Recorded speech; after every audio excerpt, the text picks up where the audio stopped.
Ukraine's President Volodymyr Zelensky has no longer come to the continent's aid.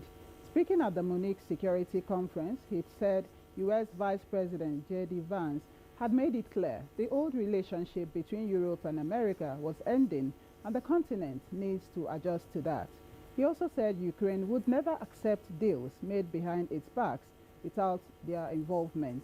Saturday, the U.S. Secretary of State Marcus Rubio held a phone call with Russia's foreign minister, building on Wednesday's call between Trump and Putin. Pope Francis' respiratory tract infection is showing some signs of improvement, but the hospitalized pontiff will not lead his weekly Angelus prayer, following said Friday to Rome's Gemelli Hospital for treatment for what the Vatican called ongoing bronchitis, while planned audiences for Saturday and Sunday were cancelled.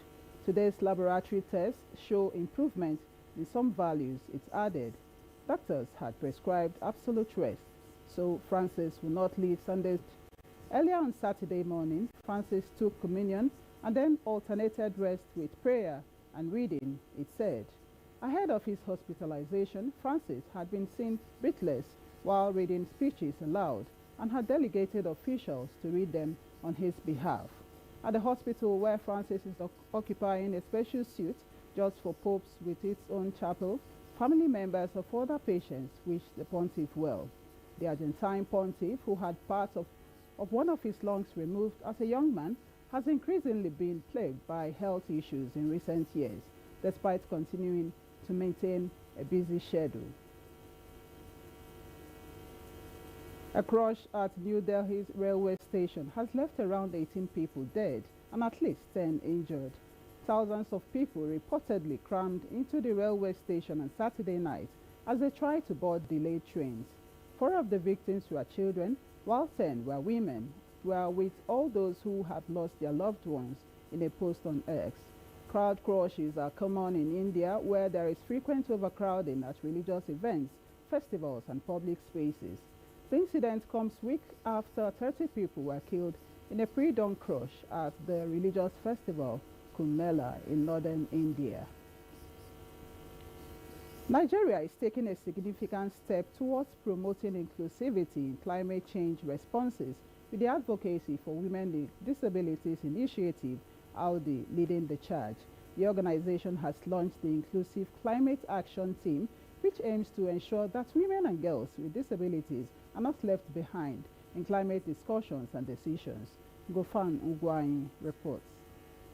The impact of climate change on women with disabilities is multifaceted. They face significant barriers in accessing information, resources and services that can help them adapt to climate-related challenges. Persons with disabilities. The Advocacy for Women with Disabilities Initiative is pushing for greater inclusion of persons with disabilities, particularly women, in climate decision-making processes, ensuring that women with disabilities are represented in climate policy development, implementation, and monitoring. Whatever you are doing, you are thinking disability inclusion. In your work, you are thinking disability inclusion. When it comes to environmental issues, you are thinking disability inclusion, and we're also focusing on gender, because in every... We have lost 2 from skin cancer, excess heat. It's also part of climate change. And especially, what action do we include the disability to make sure that, yes, we have a plan for them, we tell them what I want to do in case of any flood or any climate change activity. By promoting responses are equitable, effective, and leaves no one behind. In Abuja, Gufan Shaji Ugwanyi, NTA News. You're watching the news on NTA International. We'll take a break here. More stories shortly. Do stay. I am Oluremi Tinubu, the global and national Stop TB champion. Many people have asked why I've chosen to champion the fight against a disease like tuberculosis. My reason stems from a deep personal experience. I once had a friend who unfortunately fell ill. Eventually, after he passed, we discovered he had tuberculosis. Sadly, due to the stigma and discrimination surrounding the disease, he would not speak up or seek for help.